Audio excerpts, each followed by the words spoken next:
أعوذ بالله من الشيطان الرجيم. بسم الله الرحمن الرحيم. ألف لام ميم. ذلك الكتاب لا ريب فيه هدى للمتقين الذين يؤمنون بالغيب ويقيمون الصلاة ومما رزقناهم ينفقون والذين يؤمنون بما أنزل إليك وما أنزل من قبلك وبالآخرة هم يوقنون أولئك على هدى من ربهم وأولئك هم المفلحون.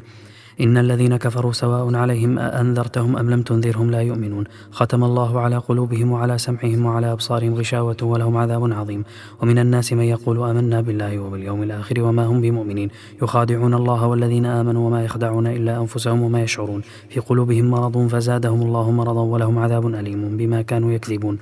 وإذا قيل لهم لا تفسدوا في الأرض قالوا إنما نحن مصلحون ألا إنهم هم المفسدون ولكن لا يشعرون. وإذا قيل لهم آمنوا كما آمن الناس قالوا أنؤمن كما آمن السفهاء ألا إنهم هم السفهاء ولكن لا يعلمون. وإذا لقوا الذين آمنوا قالوا آمنا وإذا خلوا إلى شياطينهم قالوا إن معكم إنما نحن مستهزئون الله يستهزئ بهم ويمدهم في طغيانهم يعمهون. أولئك الذين اشتروا الضلالة بالهدى فما ربحت تجارتهم وما كانوا مهتدين. مثلهم كمثل الذي استوقد نارا فلما أضاءت ما حوله ذهب الله بنورهم وتركهم في ظلمات لا يبصرون صم بكم عمي فهم لا يرجعون. أو كصيب من السماء فيه ظلمات ورعد وبرق يجعلون أصابعهم في آذانهم من الصواعق حذر الموت والله محيط بالكافرين. يكاد البرق يخطف أبصارهم كلما أضاء لهم مشوا فيه وإذا أظلم عليهم قاموا ولو شاء الله لذهب بسمعهم وأبصارهم إن الله على كل شيء قدير. يا أيها الناس اعبدوا ربكم الذي خلقكم والذين من قبلكم لعلكم تتقون الذي جعل لكم الأرض فراشا والسماء بناء وأنزل من السماء ماء فأخرج به من الثمرات رزقا لكم فلا تجعلوا لله أندادا وأنتم تعلمون.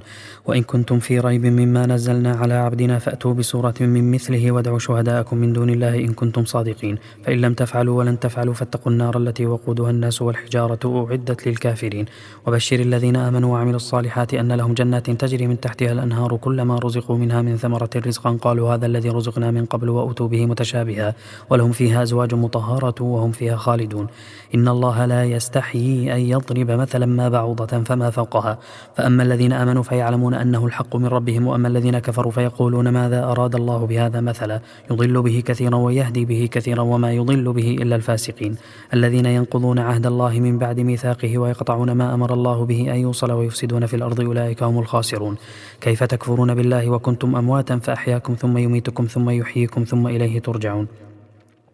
هو الذي خلق لكم ما في الأرض جميعا ثم استوى إلى السماء فسواهن 7 سماوات وهو بكل شيء عليم. وإذ قال ربك للملائكة إني جاعل في الأرض خليفة قالوا أتجعل فيها من يفسد فيها ويسفك الدماء ونحن نسبح بحمدك ونقدس لك قال إني أعلم ما لا تعلمون. وعلم آدم الأسماء كلها ثم عرضهم على الملائكة فقال أنبئوني بأسماء هؤلاء إن كنتم صادقين قالوا سبحانك لا علم لنا إلا ما علمتنا إنك أنت العليم الحكيم. قال يا آدم أنبئهم بأسمائهم فلما أنبأهم بأسمائهم قال ألم أقل لكم إني أعلم غيب السماوات والأرض وأعلم ما تبدون وما كنتم تكتمون. وإذ قلنا للملائكة اسجدوا لآدم فسجدوا إلا إبليس أبى واستكبر وكان من الكافرين. وقلنا يا آدم اسكن أنت وزوجك الجنة وكلا منها رغدا حيث شئتما ولا تقربا هذه الشجرة فتكونا من الظالمين فأزلهما الشيطان عنها فأخرجهما مما كانا فيه وقلنا اهبطوا بعضكم لبعض عدو ولكم في الأرض مستقر ومتاع إلى حين. فتلقى آدم من ربه كلمات فتاب عليه إنه هو التواب الرحيم. قلنا اهبطوا منها جميعا فإما يأتينكم مني هدى فمن تبع هداي فلا خوف عليهم ولا هم يحزنون. والذين كفروا وكذبوا بآياتنا أولئك أصحاب النار هم فيها خالدون. يا بني إسرائيل اذكروا نعمتي التي أنعمت عليكم وأوفوا بعهدي أوف بعهدكم وإياي فارهبون. وآمنوا بما أنزلت مصدقا لما معكم ولا تكونوا أول كافر به ولا تشتروا بآياتي ثمنا قليلا وإياي فاتقون. ولا تلبسوا الحق بالباطل وتكتموا الحق وأنتم تعلمون. وأقيموا الصلاة وآتوا الزكاة واركعوا مع الراكعين. أتأمرون الناس بالبر وتنسون أنفسكم وأنتم تتلون الكتاب أفلا تعقلون. واستعينوا بالصبر والصلاة وإنها لكبيرة إلا على الخاشعين الذين يظنون أنهم ملاقو ربهم وأنهم إليه راجعون. يا بني إسرائيل اذكروا نعمتي التي أنعمت عليكم وأني فضلتكم على العالمين واتقوا يوما لا تجزي نفس عن نفس شيئا ولا يقبل منها شفاعة ولا يؤخذ منها عدل ولا هم ينصرون. وإذ نجيناكم من آل فرعون يسومونكم سوء العذاب يذبحون أبناءكم ويستحيون نساءكم وفي ذلكم بلاء من ربكم عظيم. وإذ فرقنا بكم البحر فأنجيناكم وأغرقنا آل فرعون وأنتم تنظرون. وإذ وعدنا موسى 40 ليلة ثم اتخذتم العجل من بعده وأنتم ظالمون ثم عفونا عنكم من بعد ذلك لعلكم تشكرون. وإذ آتينا موسى الكتاب والفرقان لعلكم تهتدون. وإذ قال موسى لقومه يا قوم إنكم ظلمتم أنفسكم باتخاذكم العجل فتوبوا إلى بارئكم فاقتلوا أنفسكم ذلكم خير لكم عند بارئكم فتاب عليكم إنه هو التواب الرحيم. وإذ قلتم يا موسى لن نؤمن لك حتى نرى الله جهرة فأخذتكم الصاعقة وأنتم تنظرون ثم بعثناكم من بعد موتكم لعلكم تشكرون. وظللنا عليكم الغمام وأنزلنا عليكم المن والسلوى كلوا من طيبات ما رزقناكم وما ظلمونا ولكن كانوا أنفسهم يظلمون. وإذ قلنا ادخلوا هذه القرية فكلوا منها حيث شئتم رغدا وادخلوا الباب سجدا وقولوا حطة نغفر لكم خطاياكم وسنزيد المحسنين. فبدل الذين ظلموا قولا غير الذي قيل لهم فأنزلنا على الذين ظلموا رجزا من السماء بما كانوا يفسقون. وإذ استسقى موسى لقومه فقلنا اضرب بعصاك الحجر فانفجرت منه 12 عينا قد علم كل أناس مشربهم كلوا واشربوا من رزق الله ولا تعثوا في الأرض مفسدين. وإذ قلتم يا موسى لن نصبر على طعام واحد فادع لنا ربك يخرج لنا مما تنبت الأرض من بقلها وقثائها وفومها وعدسها وبصلها قال أتستبدلون الذي هو أدنى بالذي هو خير اهبطوا مصرا فإن لكم ما سألتم وضربت عليهم الذلة والمسكنة وباءوا بغضب من الله ذلك بأنهم كانوا يكفرون بآيات الله ويقتلون النبيين بغير الحق ذلك بما عصوا وكانوا يعتدون. إن الذين آمنوا والذين هادوا والنصارى والصابئين من آمن بالله واليوم الآخر وعمل صالحا فلهم أجرهم عند ربهم ولا خوف عليهم ولا هم يحزنون. وإذ أخذنا ميثاقكم ورفعنا فوقكم الطور خذوا ما آتيناكم بقوة واذكروا ما فيه لعلكم تتقون ثم توليتم من بعد ذلك فلولا فضل الله عليكم ورحمته لكنتم من الخاسرين. ولقد علمتم الذين اعتدوا منكم في السبت فقلنا لهم كونوا قردة خاسئين فجعلناها نكالا لما بين يديها وما خلفها وموعظة للمتقين. وإذ قال موسى لقومه إن الله يأمركم أن تذبحوا بقرة قالوا أتتخذنا هزوا قال أعوذ بالله أن أكون من الجاهلين قالوا ادع لنا ربك يبين لنا ما هي قال إنه يقول إنها بقرة لا فارض ولا بكر عوان بين ذلك فافعلوا ما تؤمرون قال ادع لنا ربك يبين لنا ما لونها قال إنه يقول إنها بقرة صفراء فاقع لونها تسر الناظرين قال ادع لنا ربك يبين لنا ما هي إن البقرة تشابه علينا وإنا إن شاء الله لمهتدون قال إنه يقول إنها بقرة لا ذلول تثير الأرض ولا تسقي الحرث مسلمة لا شية فيها قالوا الآن جئت بالحق فذبحوها وما كادوا يفعلون. وإذ قتلتم نفسا فادارأتم فيها والله مخرج ما كنتم تكتمون فقلنا اضربوه ببعضها كذلك يحيي الله الموتى ويريكم آياته لعلكم تعقلون ثم قست قلوبكم من بعد ذلك فهي كالحجارة أو أشد قسوة وإن من الحجارة لما يتفجر منه الأنهار وإن منها لما يشقق فيخرج منه الماء وإن منها لما يهبط من خشية الله وما الله بغافل عما تعملون. أفتطمعون أن يؤمنوا لكم وقد كان فريق منهم يسمعون كلام الله ثم يحرفونه من بعد ما عقلوه وهم يعلمون. وإذا لقوا الذين آمنوا قالوا آمنا وإذا خلا بعضهم إلى بعض قالوا أتحدثونهم بما فتح الله عليكم ليحاجوكم به عند ربكم أفلا تعقلون أولا يعلمون أن الله يعلم ما يسرون وما يعلنون. ومنهم أميون لا يعلمون الكتاب إلا أماني وإنهم إلا يظنون فويل للذين يكتبون الكتاب بأيديهم ثم يقولون هذا من عند الله ليشتروا به ثمنا قليلا فويل لهم مما كتبت أيديهم وويل لهم مما يكسبون. وقالوا لن تمسنا النار إلا أياما معدودة قل أتخذتم عند الله عهدا فلن يخلف الله عهده أم تقولون على الله ما لا تعلمون بلى من كسب سيئة وأحاطت به خطيئته فأولئك أصحاب النار هم فيها خالدون والذين آمنوا وعملوا الصالحات أولئك أصحاب الجنة هم فيها خالدون. وإذ أخذنا ميثاق بني إسرائيل لا تعبدون إلا الله وبالوالدين إحسانا وذي القربى واليتامى والمساكين وقولوا للناس حسنا وأقيموا الصلاة وآتوا الزكاة ثم توليتم إلا قليلا منكم وأنتم معرضون. وإذ أخذنا ميثاقكم لا تسفكون دماءكم ولا تخرجون أنفسكم من دياركم ثم أقررتم وأنتم تشهدون ثم أنتم هؤلاء تقتلون أنفسكم وتخرجون فريقا منكم من ديارهم تظاهرون عليهم بالإثم والعدوان وإن يأتوكم أسارى تفادوهم وهو محرم عليكم إخراجهم أفتؤمنون ببعض الكتاب وتكفرون ببعض فما جزاء من يفعل ذلك منكم إلا خزي في الحياة الدنيا ويوم القيامة يردون إلى أشد العذاب وما الله بغافل عما تعملون. أولئك الذين اشتروا الحياة الدنيا بالآخرة فلا يخفف عنهم العذاب ولا هم ينصرون. ولقد آتينا موسى الكتاب وقفينا من بعده بالرسل وآتينا عيسى ابن مريم البينات وأيدناه بروح القدس أفكلما جاءكم رسول بما لا تهوى أنفسكم استكبرتم ففريقا كذبتم وفريقا تقتلون وقالوا قلوبنا غلف بل لعنهم الله بكفرهم فقليلا ما يؤمنون. ولما جاءهم كتاب من عند الله مصدق لما معهم وكانوا من قبل يستفتحون على الذين كفروا فلما جاءهم ما عرفوا كفروا به فلعنة الله على الكافرين. بئس ما اشتروا به أنفسهم أن يكفروا بما أنزل الله بغيا أن ينزل الله من فضله على من يشاء من عباده فباءوا بغضب على غضب وللكافرين عذاب مهين. وإذا قيل لهم آمنوا بما أنزل الله قالوا نؤمن بما أنزل علينا ويكفرون بما وراءه وهو الحق مصدقا لما معهم قل فلم تقتلون أنبياء الله من قبل إن كنتم مؤمنين. ولقد جاءكم موسى بالبينات ثم اتخذتم العجل من بعده وأنتم ظالمون. وإذا أخذنا ميثاقكم ورفعنا فوقكم الطور خذوا ما آتيناكم بقوة واسمعوا قالوا سمعنا وعصينا وأشربوا في قلوبهم العجل بكفرهم قل بئس ما يأمركم به إيمانكم إن كنتم مؤمنين. قل إن كانت لكم الدار الآخرة عند الله خالصة من دون الناس فتمنوا الموت إن كنتم صادقين ولن يتمنوه أبدا بما قدمت أيديهم والله عليم بالظالمين. ولتجدنهم أحرص الناس على حياة ومن الذين أشركوا يود أحدهم لو يعمر 1000 سنة وما هو بمزحزحه من العذاب أن يعمر والله بصير بما يعملون. قل من كان عدوا لجبريل فإنه نزله على قلبك بإذن الله مصدقا لما بين يديه وهدى وبشرى للمؤمنين. من كان عدوا لله وملائكته ورسله وجبريل وميكال فإن الله عدو للكافرين.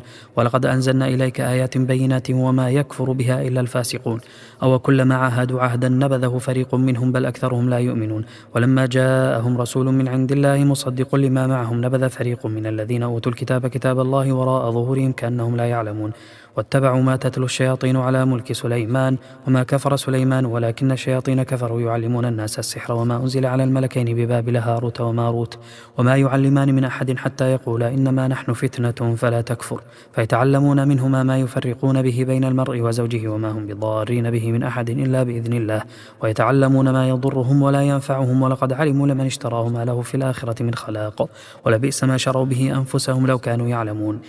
ولو أنهم آمنوا واتقوا لمثوبة من عند الله خير لو كانوا يعلمون. يا أيها الذين آمنوا لا تقولوا راعنا وقولوا انظرنا واسمعوا وللكافرين عذاب أليم. ما يود الذين كفروا من أهل الكتاب ولا المشركين أن ينزل عليكم من خير من ربكم والله يختص برحمته من يشاء والله ذو الفضل العظيم. ما ننسخ من آية أو ننسها نأتي بخير منها أو مثلها. ألم تعلم أن الله على كل شيء قدير. ألم تعلم أن الله له ملك السماوات والأرض وما لكم من دون الله من ولي ولا نصير. أم تريدون أن تسألوا رسولكم كما سئل موسى من قبل ومن يتبدل الكفر بالإيمان فقد ضل سواء السبيل. ود كثير من أهل الكتاب لو يردونكم من بعد إيمانكم كفارا حسدا من عند أنفسهم من بعد ما تبين لهم الحق فاعفوا واصفحوا حتى يأتي الله بأمره إن الله على كل شيء قدير. وأقيموا الصلاة وآتوا الزكاة وما تقدموا لأنفسكم من خير تجدوه عند الله إن الله بما تعملون بصير. وقالوا لن يدخل الجنة إلا من كان هودا أو نصارى تلك أمانيهم قل هاتوا برهانكم إن كنتم صادقين. بلى من أسلم وجهه لله وهو محسن فله أجره عند ربه ولا خوف عليهم ولا هم يحزنون. وقالت اليهود ليست النصارى على شيء وقالت النصارى ليست اليهود على شيء وهم يتلون الكتاب كذلك قال الذين لا يعلمون مثل قولهم فالله يحكم بينهم يوم القيامة فيما كانوا فيه يختلفون. ومن أظلم ممن منع مساجد الله أن يذكر فيها اسمه وسعى في خرابها أولئك ما كان لهم أن يدخلوها إلا خائفين لهم في الدنيا خزي ولهم في الآخرة عذاب عظيم. ولله المشرق والمغرب فأينما تولوا فثم وجه الله إن الله واسع عليم. وقالوا اتخذ الله ولدا سبحانه بل له ما في السماوات والأرض كل له قانتون بديع السماوات والأرض وإذا قضى أمرا فإنما يقول له كن فيكون. وقال الذين لا يعلمون لولا يكلمنا الله أو تأتينا آية كذلك قال الذين من قبلهم مثل قولهم تشابهت قلوبهم قد بينا الآيات لقوم يوقنون إنا أرسلناك بالحق بشيرا ونذيرا ولا تسأل عن أصحاب الجحيم. ولن ترضى عنك اليهود ولا النصارى حتى تتبع ملتهم قل إن هدى الله هو الهدى ولئن اتبعت أهواءهم بعد الذي جاءك من العلم ما لك من الله من ولي ولا نصير. الذين آتيناهم الكتاب يتلونه حق تلاوته أولئك يؤمنون به ومن يكفر به فأولئك هم الخاسرون. يا بني إسرائيل اذكروا نعمتي التي أنعمت عليكم وأني فضلتكم على العالمين واتقوا يوما لا تجزي نفس عن نفس شيئا ولا يقبل منها عدل ولا تنفعها شفاعة شفاعة ولا هم ينصرون. وإذ ابتلى إبراهيم ربه بكلمات فأتمهن قال إني جاعلك للناس إماما قال ومن ذريتي قال لا ينال عهد الظالمين. وإذ جعلنا البيت مثابة للناس وأمنا واتخذوا من مقام إبراهيم مصلى وعهدنا إلى إبراهيم وإسماعيل أن طهر بيتي للطائفين والعاكفين والركع السجود. وإذ قال إبراهيم رب اجعل هذا بلدا آمنا وارزق أهله من الثمرات من آمن منهم بالله واليوم الآخر قال ومن كفر فأمتعه قليلا ثم أضطره إلى عذاب النار وبئس المصير. وإذ يرفع إبراهيم القواعد من البيت وإسماعيل ربنا تقبل منا إنك أنت السميع العليم ربنا واجعلنا مسلمين لك ومن ذريتنا أمة مسلمة لك وأرنا مناسكنا وتب علينا إنك أنت التواب الرحيم ربنا وابعث فيهم رسولا منهم يتلو عليهم آياتك ويعلمهم الكتاب والحكمة ويزكيهم إنك أنت العزيز الحكيم. ومن يرغب عن ملة إبراهيم إلا من سفه نفسه ولقد اصطفيناه في الدنيا وإنه في الآخرة لمن الصالحين إذ قال له ربه أسلم قال أسلمت لرب العالمين ووصى بها إبراهيم بنيه ويعقوب يا بني إن الله اصطفى لكم الدين فلا تموتن إلا وأنتم مسلمون.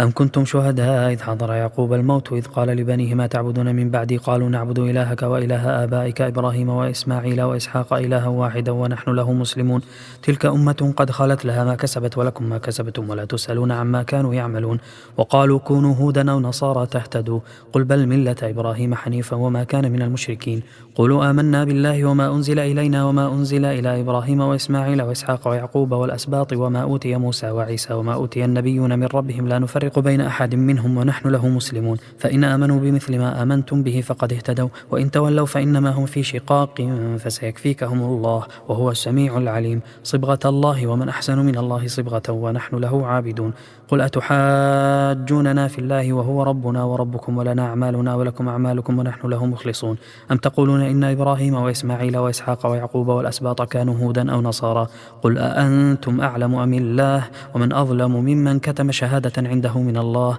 وما الله بغافل عما تعملون تلك أمة قد خلت لها ما كسبت ولكم ما كسبتم ولا تسألون عما كانوا يعملون. سيقول السفهاء من الناس ما ولاهم عن قبلتهم التي كانوا عليها قل لله المشرق والمغرب يهدي من يشاء إلى صراط مستقيم وكذلك جعلناكم أمة وسطا لتكونوا شهداء على الناس ويكون الرسول عليكم شهيدا وما جعلنا القبلة التي كنت عليها إلا لنعلم من يتبع الرسول ممن ينقلب على عاقبيه وإن كانت لكبيرة إلا على الذين هدى الله وما كان الله ليضيع إيمانكم إن الله بالناس لرؤوف رحيم. قد نرى تقلب وجهك في السماء فلنولينك قبلة ترضاها فولي وجهك شطر المسجد الحرام وحيثما كنتم فولوا وجوهكم شطره وإن الذين أوتوا الكتاب لا يعلمون أنه الحق من ربهم وما الله بغافل عما يعملون ولئن أتيت الذين أوتوا الكتاب بكل آية ما تبعوا قبلتك وما أنت بتابع قبلتهم وما بعضهم بتابع قبلة بعض ولئن اتبعت أهواءهم من بعد ما جاءك من العلم إنك إذا لمن الظالمين. الذين آتيناهم الكتاب يعرفونه كما يعرفون أبناءهم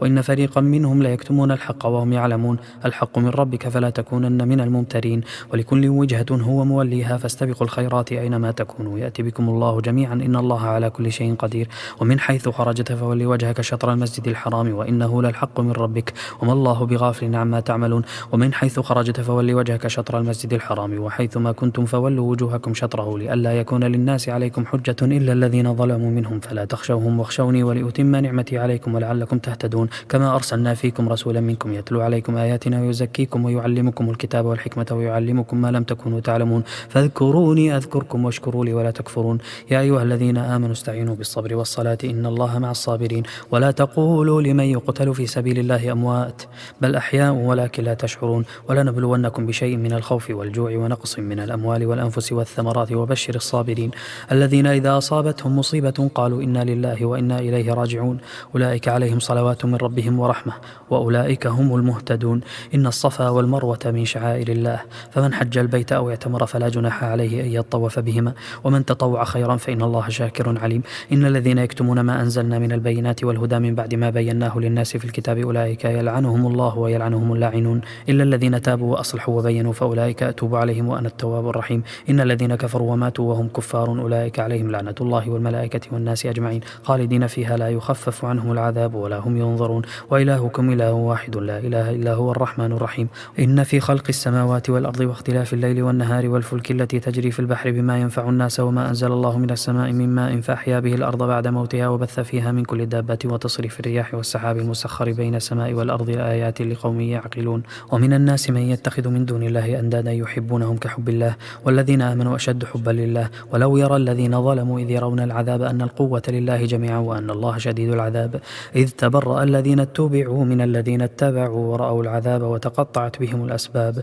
وقال الذين اتبعوا لو أن لنا كرة فنتبرأ منهم كما تبرأوا منا كذلك يريهم الله أعمالهم حسرات عليهم وما هم بخارجين من النار يا أيها الناس كلوا مما في الأرض حلالا طيبا ولا تتبعوا خطوات الشيطان إنه لكم عدو مبين إنما يأمركم بالسوء والفحشاء وأن تقولوا على الله ما لا تعلمون وإذا قيل لهم اتبعوا ما أنزل الله قالوا بل نتبع ما ألفينا عليه آباءنا أولو كان آباؤهم لا يعقلون شيئا ولا يهتدون ومثل الذين كفروا كمثل الذي ينعق بما لا يسمع إلا دعاء ونداء صم بكم عمي فهم لا يعقلون يا أيها الذين آمنوا كلوا من طيبات ما رزقناكم واشكروا لله إن كنتم إياه تعبدون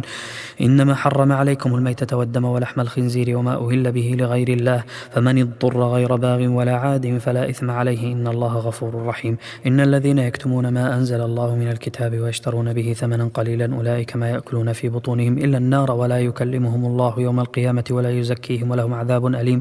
أولئك الذين اشتروا الضلالة بالهدى والعذاب بالمغفرة فما أصبرهم على النار ذلك بأن الله نزل الكتاب بالحق وإن الذين اختلفوا في الكتاب لفي شقاق بعيد ليس البر أن تولوا وجوهكم قبل المشرق والمغرب ولكن البر من آمن بالله واليوم الآخر والملائكة والكتاب والنبيين وآتى المال على حبه ذوي القربى واليتامى والمساكين وابن السبيل والسائلين وفي الرقاب وأقام الصلاة وآتى الزكاة والموفون بعهدهم إذا عاهدوا والصابرين في البأساء والضراء وحين البأس أولئك الذين صدقوا وأولئك هم المتقون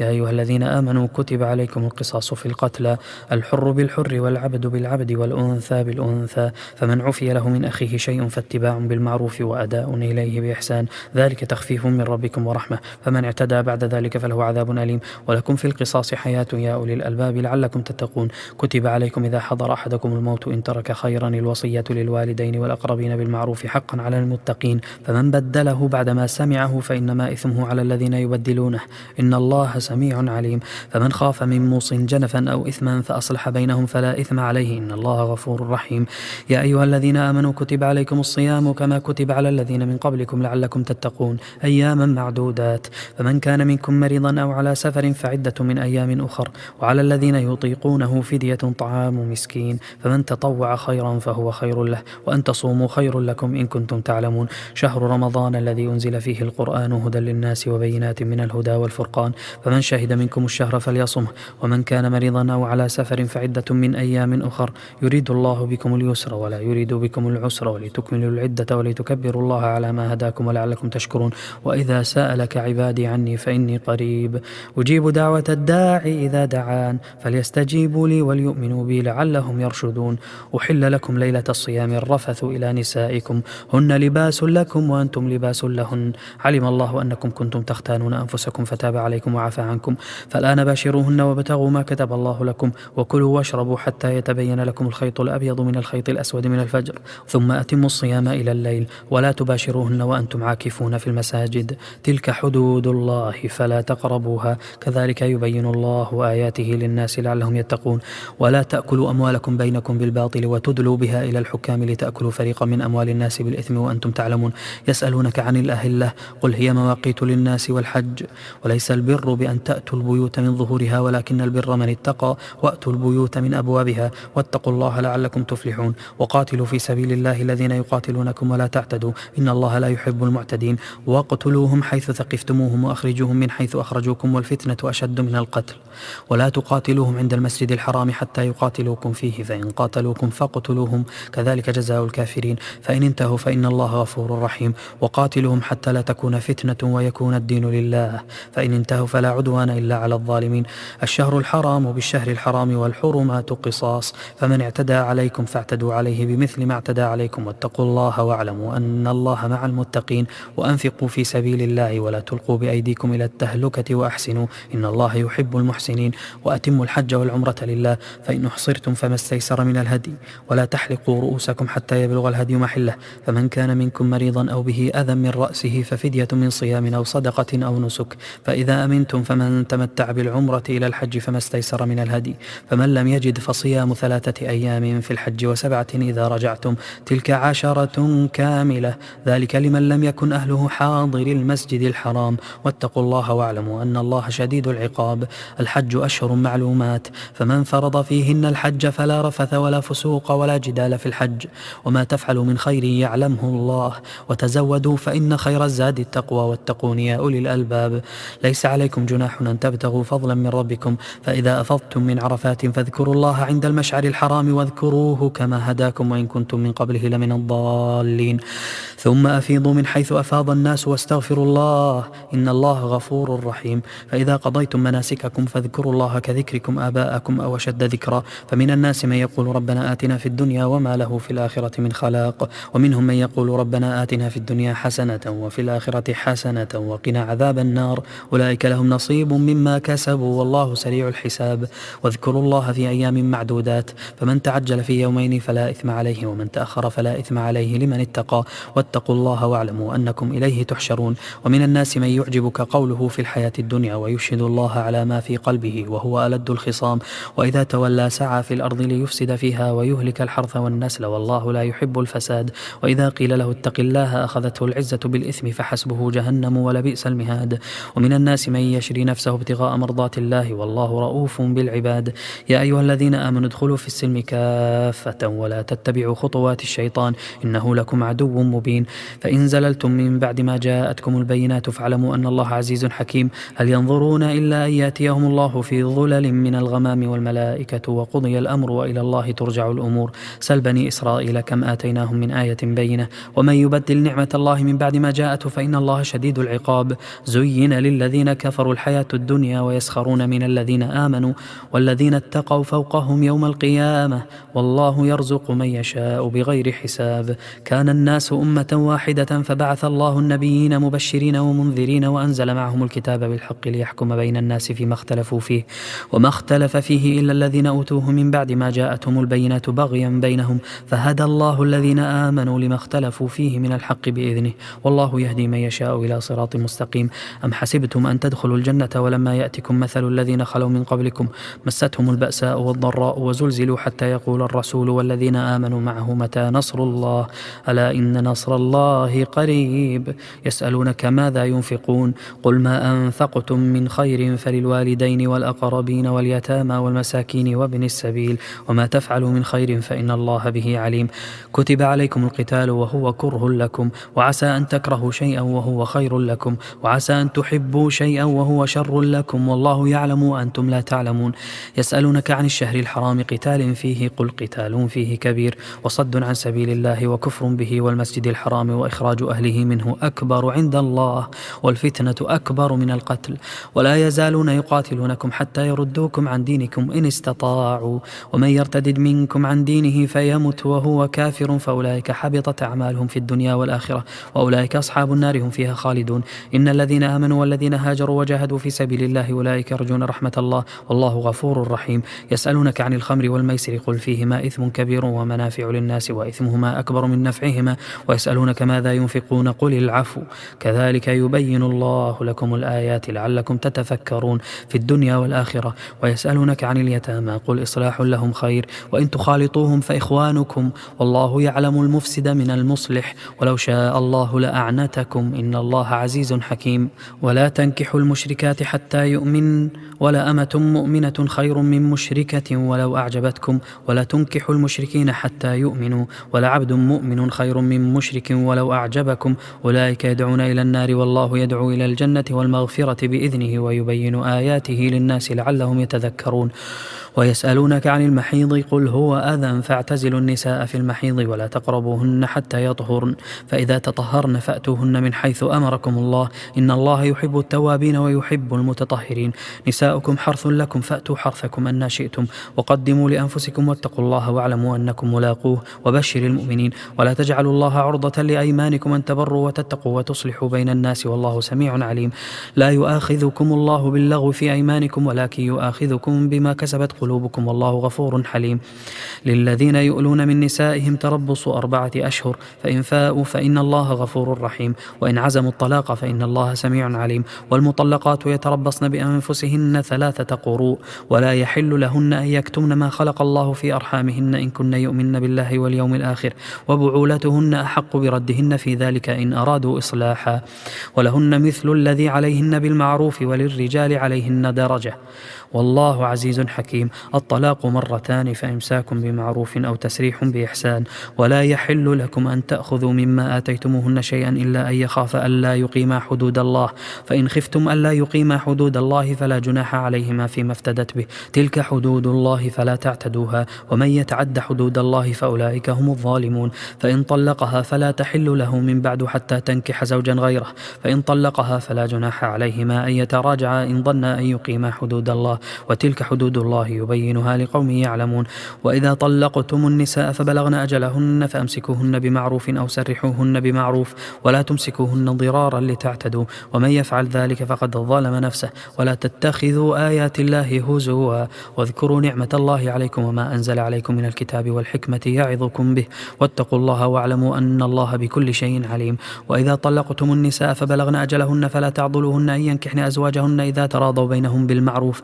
ذلك يوعظ به من كان منكم يؤمن بالله واليوم الآخر ذلكم أزكى لكم وأطهر والله يعلم وأنتم لا تعلمون والوالدات يرضعن أولادهن حولين كاملين لمن أراد أن يتم الرضاعة وعلى المولود له رزقهن وكسوتهن بالمعروف لا تكلف نفس إلا وسعها لا تضار والدة بولدها ولا مولود له بولده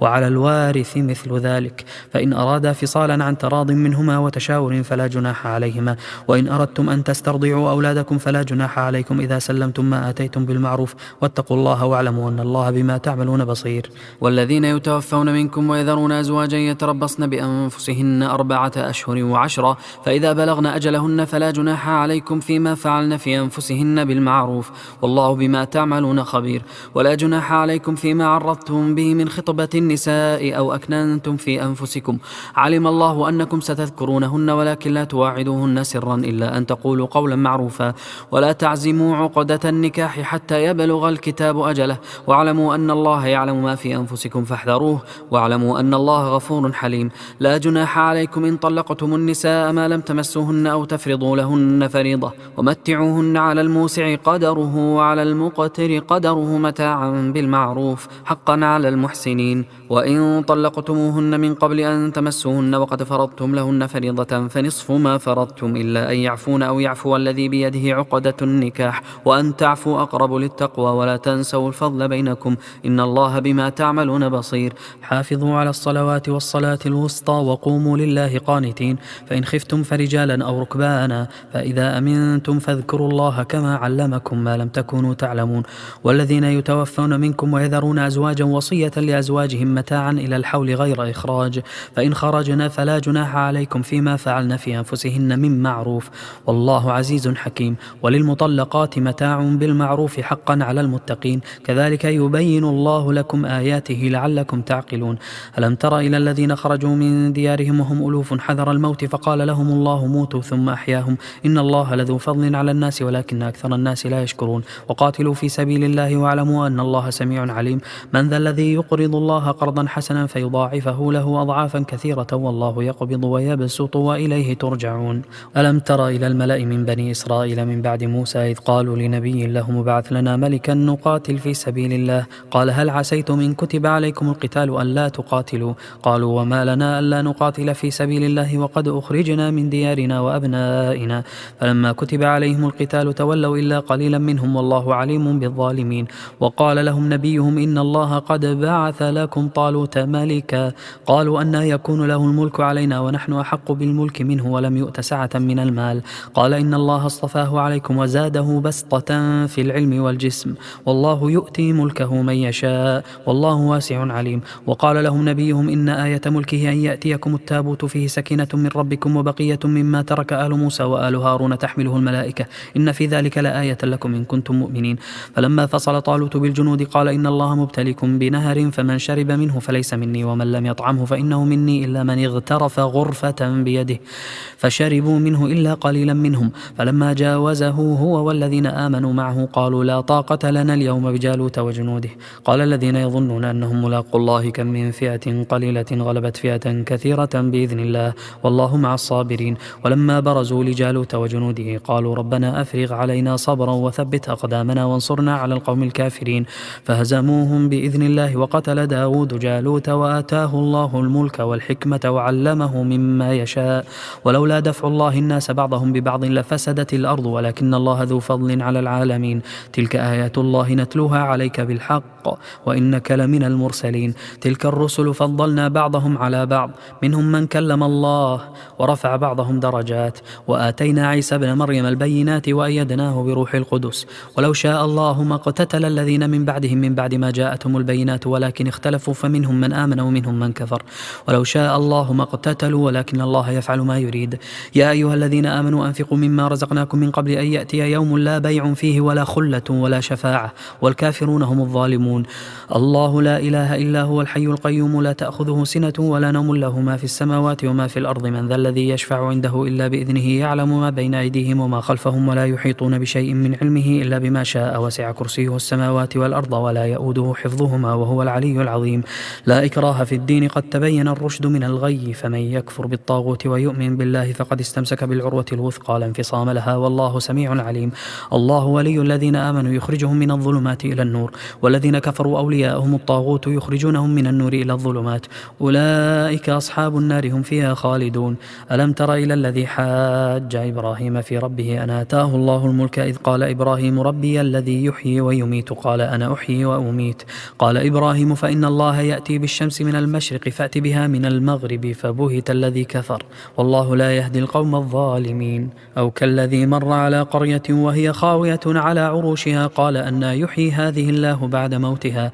فأماته الله 100 عام ثم بعثه قال كم لبثت؟ قال لبثت يوما أو بعض يوم قال بل لبثت 100 عام فانظر إلى طعامك وشرابك لم يتسنه وانظر إلى حمارك ولنجعلك آية للناس وانظر إلى العظام كيف ننشزها ثم نكسوها لحما فلما تبين له قال أعلم أن الله على كل شيء قدير. وإذ قال إبراهيم رب أرني كيف تحيي الموتى قال أولم تؤمن قال بلى ولكن ليطمئن قلبي قال فخذ 4 من الطير فصرهن إليك ثم اجعل على كل جبل منهن جزءا ثم ادعهن يأتينك سعيا واعلم أن الله عزيز حكيم. مثل الذين ينفقون أموالهم في سبيل الله كمثل حبة أنبتت 7 سنابل في كل سنبلة 100 حبة والله يضاعف لمن يشاء والله واسع عليم. الذين ينفقون أموالهم في سبيل الله ثم لا يتبعون ما أنفقوا منا ولا أذى لهم أجرهم عند ربهم ولا خوف عليهم ولا هم يحزنون. قول معروف ومغفرة خير من صدقة يتبعها أذى والله غني حليم. يا أيها الذين آمنوا لا تبطلوا صدقاتكم بالمن والأذى كالذي ينفق ماله رئاء الناس ولا يؤمن بالله واليوم الآخر فمثله كمثل صفوان عليه تراب فأصابه وابل فتركه صلدا لا يقدرون على شيء مما كسبوا والله لا يهدي القوم الكافرين. ومثل الذين ينفقون أموالهم ابتغاء مرضات الله وتثبيتا من أنفسهم كمثل جنة بربوة أصابها وابل فأهتت أكلها ضعفين فإن لم يصبها وابل فطل والله بما تعملون بصير. أيود أحدكم أن تكون له جنة من نخيل وأعناب تجري من تحتها الأنهار له فيها من كل الثمرات وأصابه الكبر وله ذرية ضعفاء فأصابها إعصار فيه نار فاحترقت كذلك يبين الله لكم الآيات لعلكم تتفكرون. يا أيها الذين آمنوا أنفقوا من طيبات ما كسبتم ومما أخرجنا لكم من الأرض ولا تيمموا الخبيث منه تنفقون ولستم بآخذه إلا أن تغمضوا فيه واعلموا أن الله غني حميد. الشيطان يعدكم الفقر ويأمركم بالفحشاء والله يعدكم مغفرة منه وفضلا والله واسع عليم.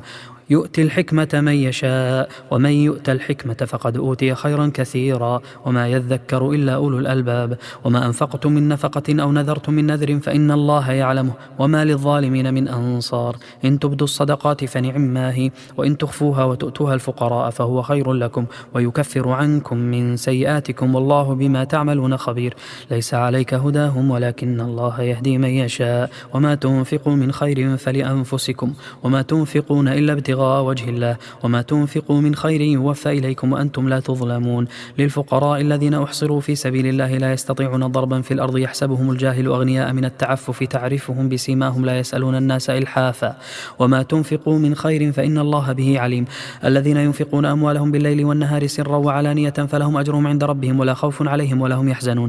الذين يأكلون الربا لا يقومون إلا كما يقوم الذي يتخبطه الشيطان من المس ذلك بأنهم قالوا إنما البيع مثل الربا وأحل الله البيع وحرم الربا فمن جاءه موعظة من ربه فانتهى فله ما سلف وأمره إلى الله ومن عاد فأولئك أصحاب النار هم فيها خالدون. يمحق الله الربا ويربي الصدقات والله لا يحب كل كفار أثيم. إن الذين آمنوا وعملوا الصالحات وأقاموا الصلاة وآتوا الزكاة لهم أجرهم عند ربهم ولا خوف عليهم ولا هم يحزنون. يا أيها الذين آمنوا اتقوا الله وذروا ما بقي من الربا إن كنتم مؤمنين فإن لم تفعلوا فأذنوا بحرب من الله ورسوله وإن تبتم فلكم رؤوس أموالكم لا تظلمون ولا تظلمون. وإن كان ذو عسرة فنظرة إلى ميسرة وأن تصدقوا خير لكم إن كنتم تعلمون واتقوا يوما ترجعون فيه إلى الله ثم توفى كل نفس ما كسبت وهم لا يظلمون. يا أيها الذين آمنوا إذا تداينتم بدين إلى أجل مسمى فاكتبوه وليكتب بينكم كاتب بالعدل ولا يأب كاتب أن يكتب كما علمه الله فليكتب وليملل الذي عليه الحق وليتق الله ربه ولا يبخس منه شيئا. فإن كان الذي عليه الحق سفيها أو ضعيفا أو لا يستطيع أن يمل هو فليملل وليه بالعدل واستشهدوا شهيدين من رجالكم فإن لم يكونا رجلين فرجل وامرأتان ممن ترضون من الشهداء أن تضل إحداهما فتذكر إحداهما الأخرى ولا يأبى الشهداء إذا ما دعوا ولا تسأموا أن تكتبوه صغيرا أو كبيرا إلى أجله ذلكم أقسط عند الله وأقوم للشهادة وأدنى ألا ترتابوا إلا أن تكون تجارة حاضرة تديرونها بينكم فليس عليكم جناح ألا تكتبوها وأشهدوا إذا تبايعتم ولا يضار كاتب ولا شهيد وإن تفعلوا فإنه فسوق بكم واتقوا الله ويعلمكم الله والله بكل شيء عليم. وإن كنتم على سفر ولم تجدوا كاتبا فرهان مقبوضة فإن أمن بعضكم بعضا فليؤدي الذي اؤتمن أمانته وليتق الله ربه ولا تكتموا الشهادة ومن يكتمها فإنه آثم قلبه والله بما تعملون عليم. لله ما في السماوات وما في الأرض وإن تبدوا ما في أنفسكم أو تخفوه يحاسبكم به الله فيغفر لمن يشاء ويعذب من يشاء والله على كل شيء قدير. آمن الرسول بما أنزل إليه من ربه والمؤمنون كل آمن بالله وملائكته وكتبه ورسله لا نفرق بين أحد من رسله وقالوا سمعنا وأطعنا غفرانك ربنا وإليك المصير. لا يكلف الله نفسا إلا وسعها لها ما كسبت وعليها ما اكتسبت. ربنا لا تؤاخذنا إن نسينا أو أخطأنا ربنا ولا تحمل علينا إصرا كما حملته على الذين من قبلنا ربنا ولا تحملنا ما لا طاقة لنا به واعف عنا واغفر لنا وارحمنا أنت مولانا فانصرنا على القوم الكافرين.